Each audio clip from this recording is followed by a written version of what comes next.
The Orlando Magic continue to make progress toward being the team we all thought they could be, but oh, those little things cost them again. Today on Locked On Magic.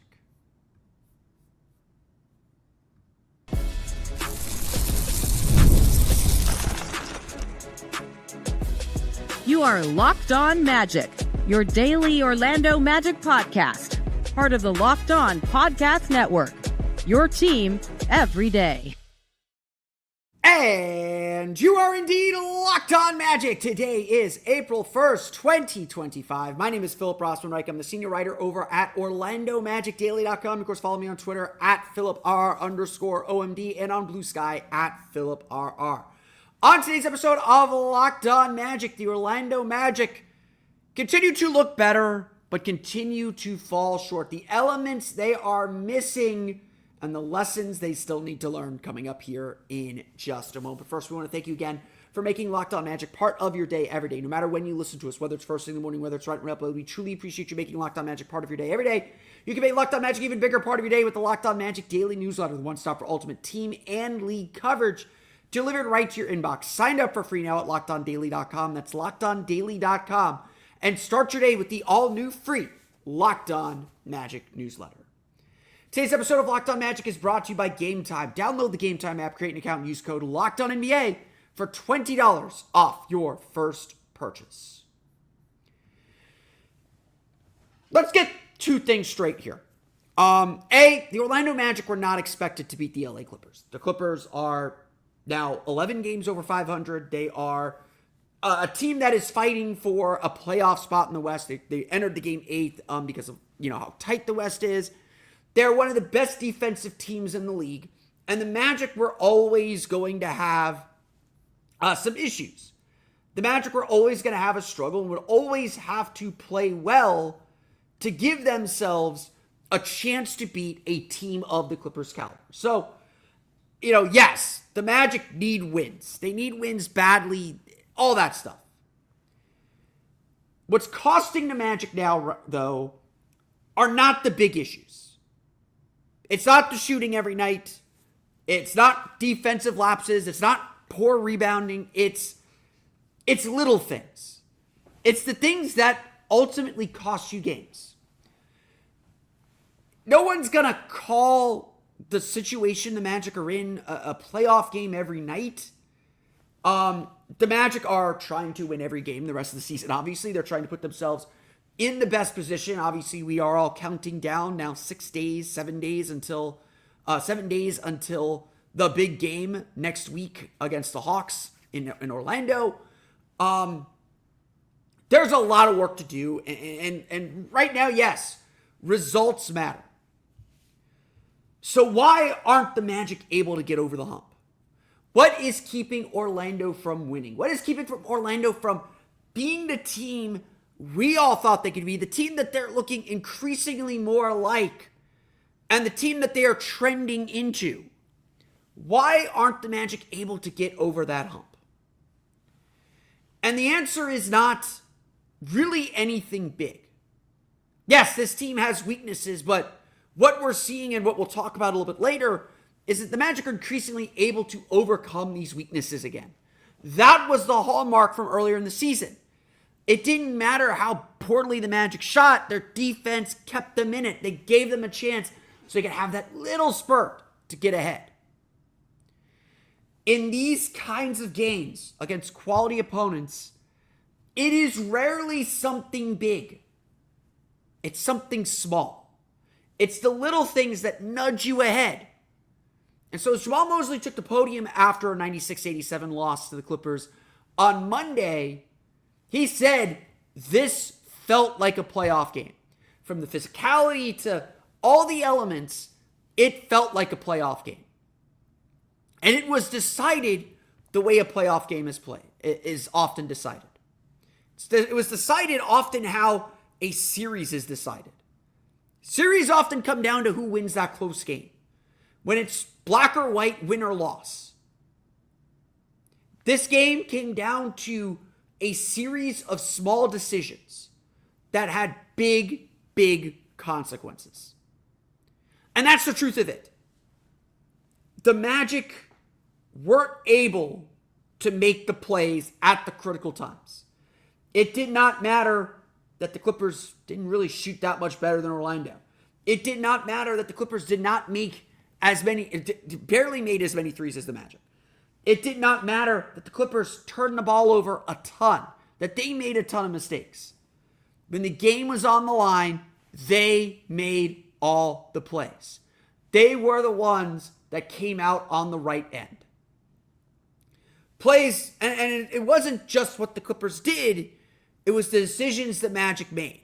Because while the Magic, as we'll discuss here in a minute, have made some incredible progress, the Magic are still a team searching and chasing. They're still a team hunting for their identity, and really hunting to solidify who they are. This game turned on two sequences in the fourth quarter. The Clippers took the lead in the third quarter, kind of held on to it, stayed around 6, 7, maybe 8 points. I think they got it to as much as 10, but Orlando answered. There's always a run to bring them back in. And Orlando trailed by 3 with about 7 minutes to play. And Paolo Banchero came down the court. Let me make sure I have this sequence correct. Paolo Banchero came down the court, tried to take a step back 3, and missed. No big deal. Magic got a stop. Get out in transition. Paolo Banchero goes up for a layup. It's blocked by Bogdan Bogdanovic. So he doesn't even get the shot off against a smaller defender. And they push the ball up the court, get it to Norman Powell. He makes a layup. That's a 5-point game. Next possession, Anthony Black gets a floater. Does not go in. Clippers run down the other side of the floor. Bogdan Bogdanovic hits a 3. All of a sudden, in about a minute, it's become an 8-point game. These are little plays. Down 3 when you've been trailing for almost the entire second half. You make bad decisions. Just frankly, like bad decisions. We'll talk more about those decisions in a minute, but you make some bad shot decisions that immediately turn into fast break points. You miss a fast break point, and it immediately turns into points on the other end. And just like that, in a game of small margins, in a tight game, in a low possession game, in a defensive-minded game where every point feels like a victory, you've given the plot away. Credit to the Magic again. They are fighting. They are playing hard. They did not necessarily play bad in this game.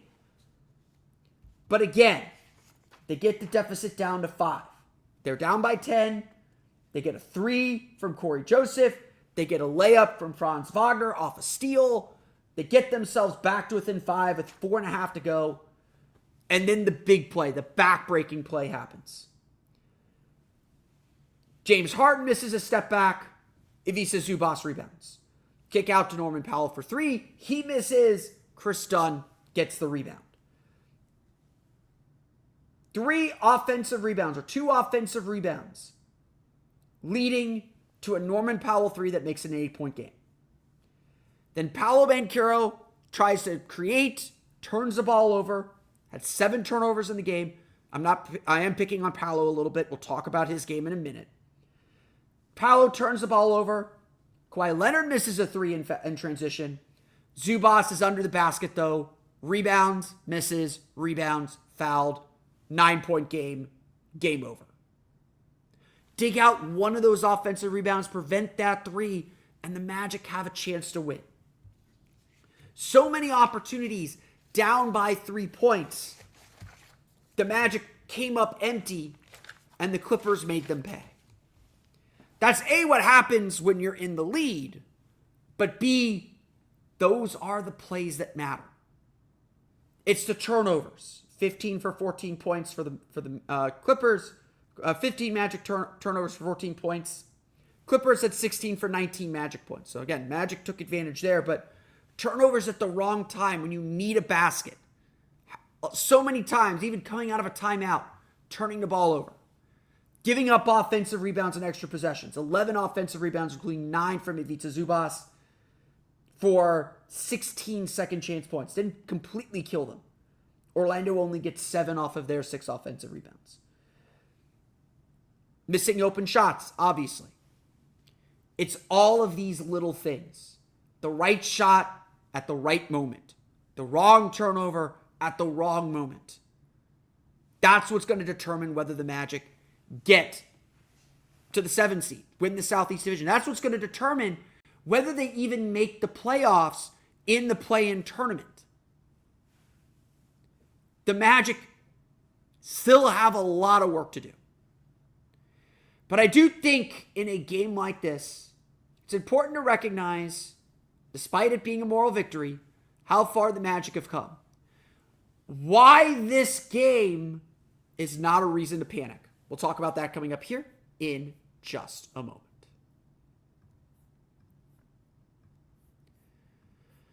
But first, today's episode of Locked On Magic is brought to you by our friends over at Monarch Money. Hey, have you ever checked your bank account and wondered, where did all my money go? Between dining out, online shopping, and entertainment, it's easy to lose track. That's where Monarch Money comes in. Your personal CFO giving you full visibility and control over your finances.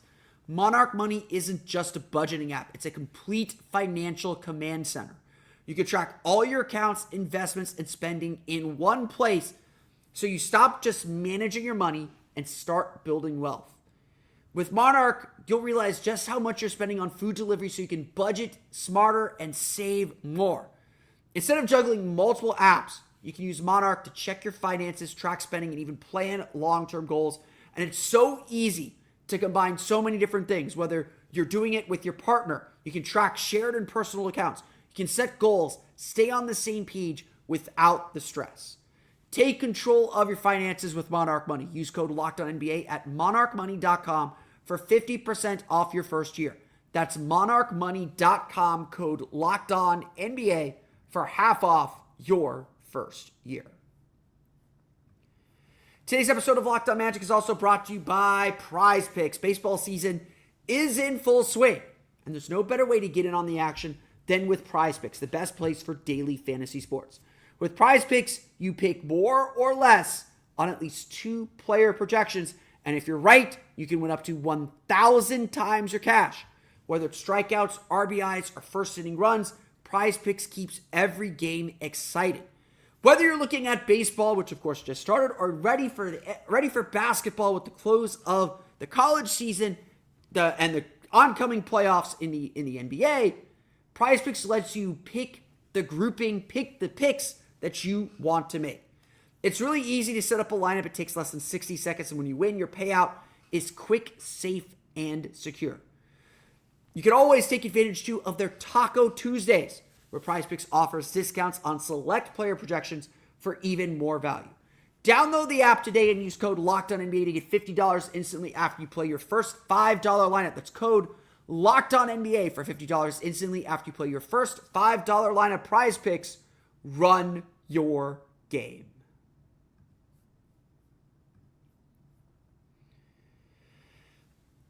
The Orlando Magic need to win. Let me make this point clear. Like, the Magic need wins to catch the Hawks. It really does feel like they need to win one of these games against the Clippers, Celtics, or Pacers. The Hawks games go without saying. Win both, you're probably the 7 seed, the way things are shaking out. But the Magic must beat one of the Clippers, Celtics, and Pacers, and at least split with the Hawks. And that's assuming, again, they beat San Antonio, Washington. They're going to need to find one win that they're not expected to get before the end of the season. That much, I think, is pretty well established. And again, maybe Atlanta slips up somewhere, eases that burden, eases that tension. The Magic got to take care of their business. And this is a game the Magic needed to win. Like, they need to win every game, just like the Clippers need to win every game. Go listen to our friends at Locked On Clippers. So this hurts, because the Magic had a chance to win. I thought the Magic played really well. Defensively, they were just as on point as they had been.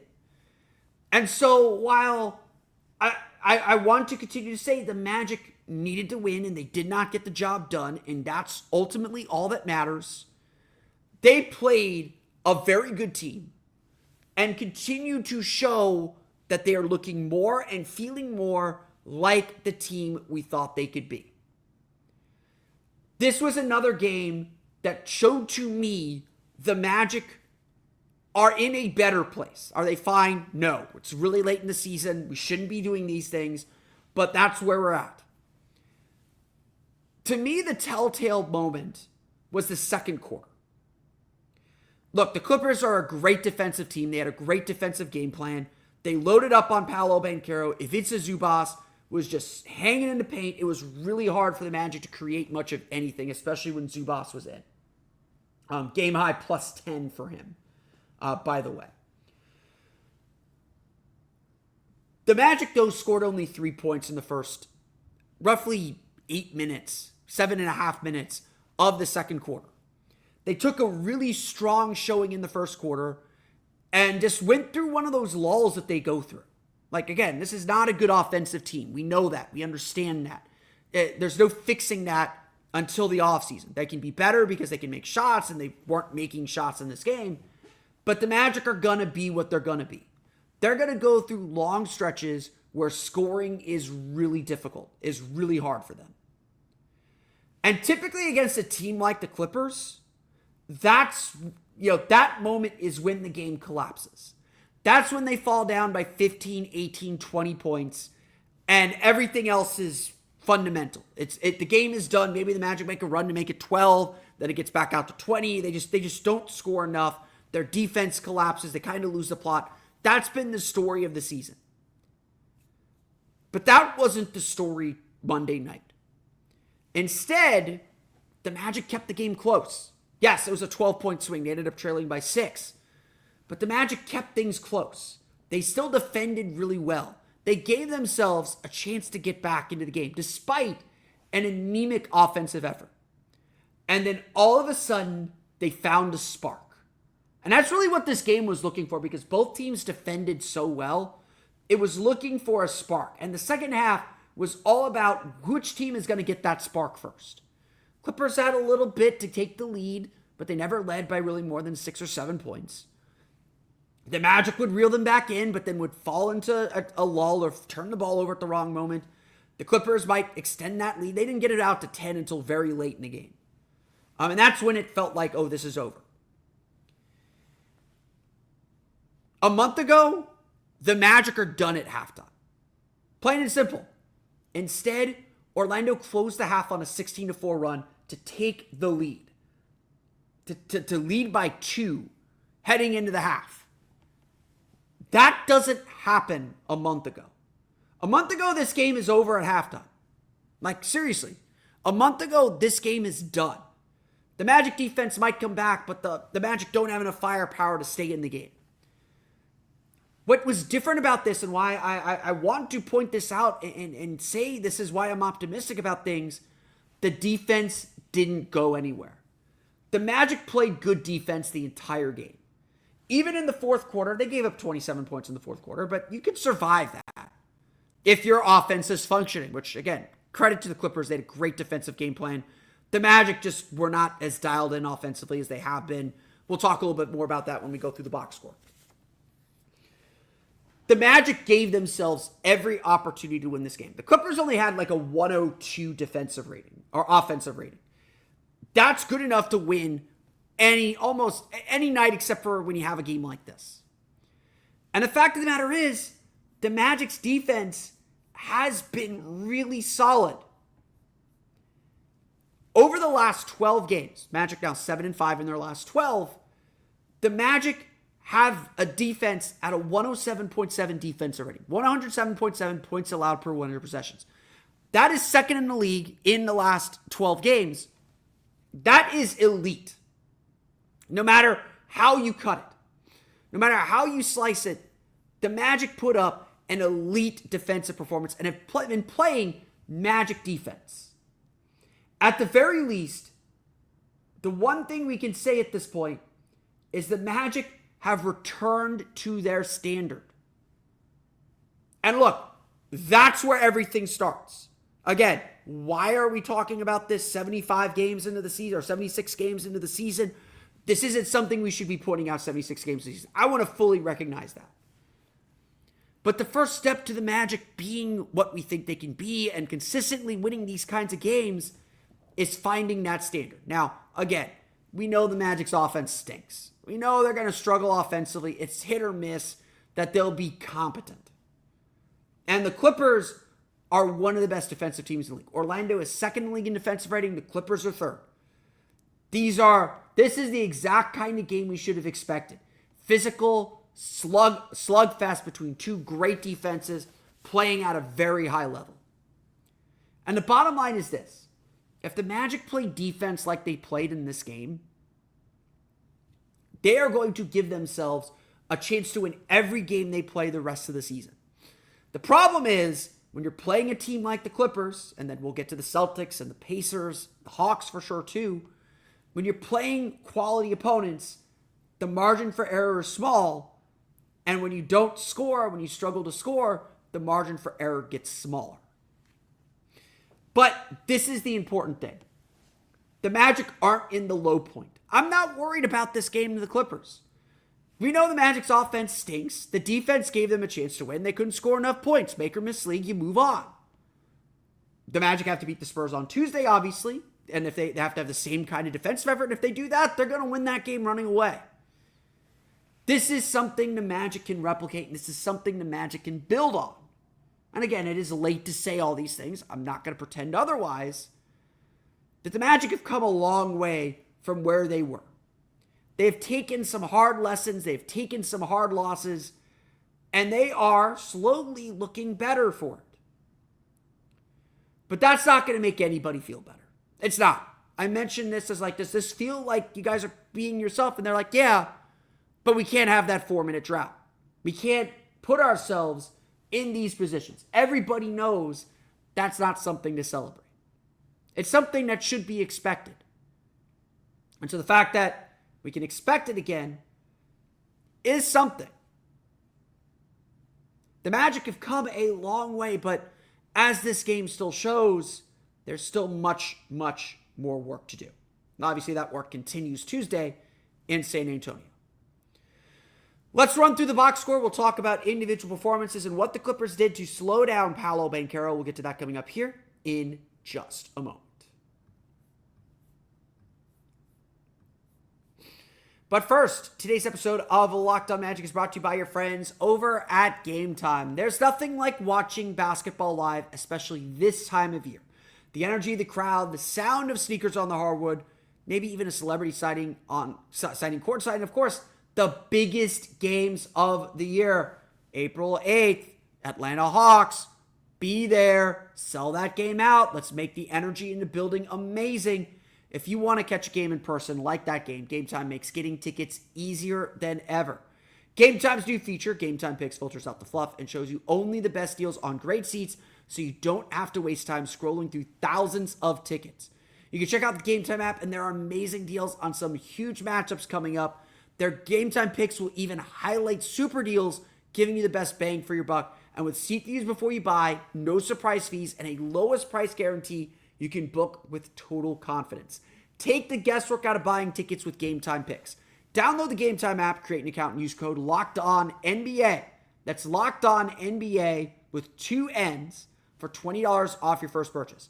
Terms apply. Again, create an account, redeem code LOCKEDONNBA. That's LOCKEDONNBA for $20 off. Download Game Time today.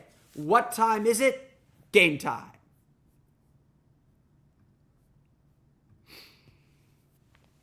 Let's run through the box scores. The Orlando Magic fall to the LA Clippers 96-87. Again, Orlando's defense did the job, held the Clippers under 100 points. Really impressive showing because the Clippers have been so good offensively. They are, I believe, still leading the league in three-point field goal percentage. They held them to 25.8% shooting from three, 8 for 31. Some of it looking a little bit like tired legs. We're not going to deny, there's definitely that reality. But look, Norman Powell was 3 for 6 from 3. Kawhi Leonard missed all 6 of his threes. Chris Dunn was 2 for 5. James Harden was 1 for 5. Bogdan Bogdanović hit the big one in the fourth quarter, but was 1 for 5 overall. The Magic did a really good job chasing guys off the three-point line, scrambling well, keeping James Harden in front of them, honestly, and keeping Kawhi Leonard to difficult shots. He got to the middle a few times. He got going, especially in the fourth quarter, for his 21 points. Norman Powell had 21 as well. James Harden had 20. So they got the 3 stars got themselves going. But the real star of this game, quite honestly, was Ivica Zubac. Ivica Zubac finished with 18 points, 20 rebounds, 9 offensive rebounds. He was 7 for 10 from the floor. I love Zubac's game, just a solid big. What he lacks in mobility, he really works well within their defensive scheme. The Clippers had a scheme that we've been seeing a lot against the Magic lately, and unfortunately Orlando kind of fell into their hands. And a big part of it is that Zubac is just such a big presence. The Magic really did not attack the paint. They only had 42 points in the paint, 21 for 42 inside the paint. Zubac did not block a shot, but boy, did he change shots. Did he keep the Magic on the perimeter and in the mid-range, especially on their drives. We've seen this defense a lot, especially against Paolo Banchero. Essentially, what teams like to do now is when Paolo gets isolated on the wing, they will leave their big man or the low man on the strong side block to just be a presence, a body, to keep Paolo from getting to the rim, keep Paolo from getting to drive.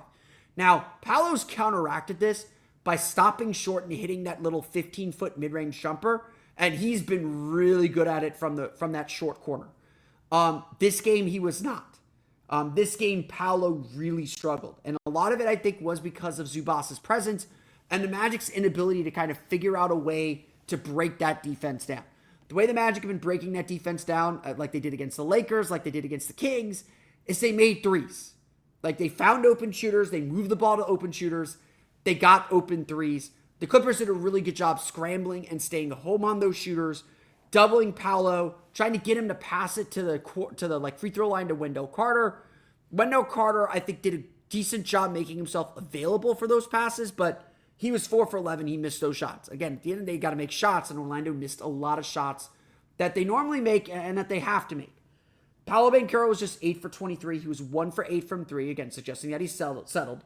He was 9 for 9 from the foul line, but 7 of those attempts came in the first quarter. So again, a little bit of a lack of aggression is a big deal. The Magic had to get to the line. They had to, at some point, I felt like Paolo had to force his way into the paint, make that defense collapse further around him, and then kick out. But the Clippers are just so good and so active. They got a lot of deflections and steals. They sat on spins. They kind of stayed in the blind spot. They sold out for steals. They overplayed the next pass. They did a really good job just sitting in passing lanes. And again, the Magic were just a little stagnant. Again, Orlando's worst offense comes when they're slow. And because the Magic, were scared of the Clippers switching so much, they tried forcing a lot to Paolo when they thought he had mismatches, and it just slowed the offense down. And again, that's not necessarily Paolo's fault. It's Jamal Mosley for not getting the Magic in motion a little bit more. That's the organization a little bit, for not getting the Magic in motion a little bit more, for understanding, the post up for Paolo's not there. Let's move to the next sequence. Let's move to the next action. Let's move the ball to the top of the key, change the angle, bring Paolo in motion to get the catch, and then see what happens. The Magic just did not get any variety on offense. And again, that is, as we know, the big issue with this Magic team is they lack this sort of variety on offense. It's like everything is just kind of the same. And look, Paolo and Franz are really good. They're able to make do with a lack of variety, but that's kind of the fate of this team. You just don't get enough out of everybody. Paolo Banchero did finish with 26 points again, 8 for 23 shooting. 7 turnovers was the big thing. Just made a lot of mistakes with the pressure the Clippers were putting on him. Anytime he got close to the paint, they would double and trap him. And because he's kind of in the corner, didn't have easy outlets. Again, just great defense from the Clippers. They are one of the best defensive teams in the league. Very unique defensive style. Same way as the Magic. They give people problems. The Magic just couldn't crack it again. That's why I'm not super worried. I think the offense is better than what it showed. Paolo was better than what it showed, but these are the kind of defense you got to figure out how to beat when you get to the playoffs, and that's the only concerning part, is that the Magic still really struggle against elite defensive teams, and they've got to get a lot better at that. Franz Wagner had the same issues, 21 points, did have 6 assists, 8 for 19 from the floor, 1 for 7 from 3, 4 for 4 from the foul line. Just looking to get him involved in more ways. He missed some flip shots that he normally makes, but again, just the presence of Ivica Zubac was huge. Zubac is my MVP of the game. I thought he completely changed the game. I thought the Magic just did not know how to handle his size on either end of the floor. and he just locked off the paint. And again, that's kind of what he does. The Magic, again, just aren't creative enough in how they get guys open, and because Zubas was just kind of planted in the paint, they couldn't run their motions to get guys open. Ultimately, the Magic needed to make threes to loosen everything up. Their best runs came when they made threes, like in the second quarter.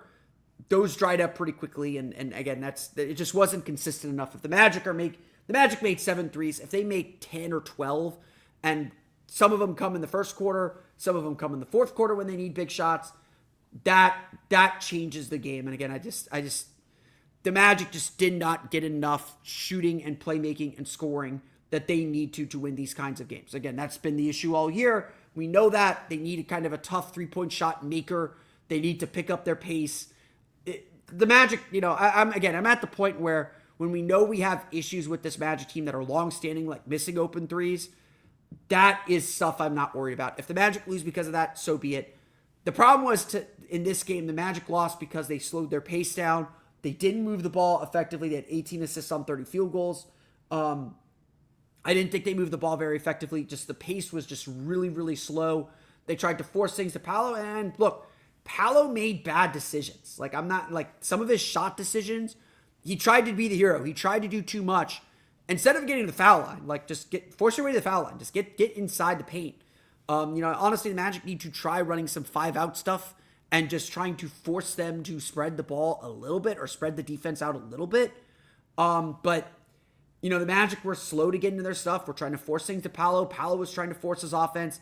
It just wasn't a good formula, especially against such a good defensive team. The Magic just did not get out and the break enough. They did finish with 15 fast break points, but again, just not enough. Wendell Carter, 9 points, 4 rebounds, 4 for 11 shooting. He missed shots with a lot of switching. He wasn't on Ivica Zubas as much as he should have been. Zubas, again, just such a big, dominating presence, and I think Wendell struggles with those kinds of players, with those kind of big, burly centers. I thought he held his own. I thought he was physical. I thought he was aggressive, almost too aggressive at times. But there were a lot of times when he just kind of got pushed out of the way and just wasn't able to battle on the glass the way the Magic need him to. Kentavious Caldwell-Pope, 4 for 4, 3 for 3 from 3, had 11 points. Still did not feel like he was very involved. Only 4 shot attempts, one of them coming very, very late in the game. Magic, again, I said this about Gary Harris a few years ago. When Kentavious Caldwell-Pope gets shots, that means the offense is working. If Kentavious Caldwell-Pope is not getting shots, that means the offense is not working. That means the ball is not moving. It is not getting around the horn. It is not getting to its best shooter. The Magic have to find ways to get KCP going. And they run some nice curl routes. They run some nice plays for him. They got to be proactive about getting him involved. They should have been proactive about getting him involved earlier in the season, but here we are. Corey Joseph struggled, 2 for 7 shooting, 2 for 2 from 3, 10 points for him. Really no scoring off the bench. Gogo went scoreless, no field goals. Anthony Black had 8 points on 3 for 10 shooting, was just really ineffective, going a little too fast, but at least he picked up the pace. At least he got the Magic moving a little bit. Just wasn't able to finish as he tried to attack the basket, and obviously 3-pointers were not there for him, 0 for 2. And then Caleb Houston, 2 points, 1 for 2 shooting, missed his only 3. Again, same thing as Kentavious Caldwell-Pope. When the ball moves, it finds your shooters. When Caleb Houston does not get shot attempts the way that the Magic are using him, that means the ball's not moving. That's bad. Magic, again, it's like the Magic need to get the ball moving. They need pace. They need just to play with a little bit more intention and deliberation. But again, overall, the defense did its job, and that's positive. That's a good thing. The offense will be there. They'll play some weaker defenses, just playing against one of the best defenses in the league with the way the Magic are right now. They need a good shooting night, and the Magic did not have a good shooting night, and that only makes the vice feel much tighter around the Magic. And again, that's kind of been the story all season, so I can't be so surprised. It's frustrating. I'm not sitting here saying just accept it. That's what it is, but it's frustrating, but that's what it is. The Magic just aren't good enough at shooting. Orlando falls to the LA Clippers 96-87. They are now a game back of the Atlanta Hawks for 7th in the Eastern Conference. Do not fret. The Magic play the Spurs on Tuesday. The Hawks host the Trailblazers, and the Hawks go to Dallas to play the Dallas Mavericks on Wednesday. I'm sure the Mavericks will be a little ticked off after their loss to the Nets. Nets on Monday, and then the Magic play the Wizards on Thursday. So lots of time, lots of room to go here. Lots of opportunities for the Magic to make up ground.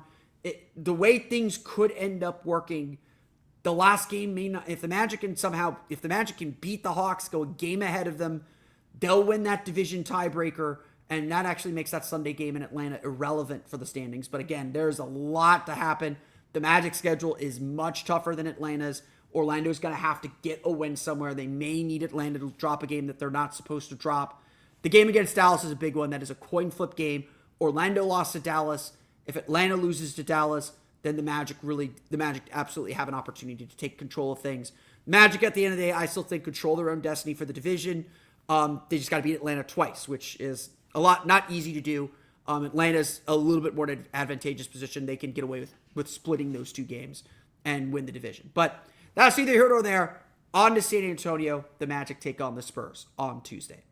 But that's good, dude, for me today. I want to thank you all again for listening to today's episode of Locked On Magic. Of course, find me on Twitter at PhilipRR_OMD. Subscribe to the podcast, or find me on Blue Sky at PhilipRR. Subscribe to the podcast at Apple Podcasts, Stitcher, TuneIn, Himalaya, Google Play, Spotify, Odyssey, and all the fun places to download podcasts to your podcast-enabled listening device.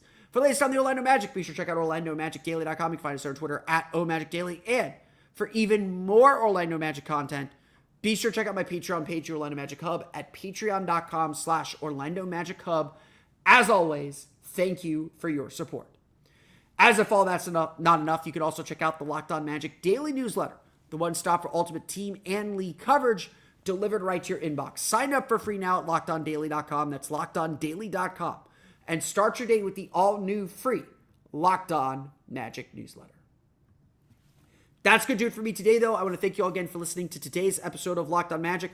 On our next episode, we will chat about the Magic's game against San Antonio Spurs. Hopefully a much happier evening for the Magic than this one, but that's the beauty of the NBA.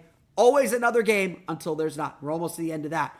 But we'll see you after the Magic's game against Spurs on Tuesday. Until then, for Orlando Magic Daily and Locked On Magic, this has been Philip Rossman-Wright. We'll see you all again next time for another episode of Locked On Magic.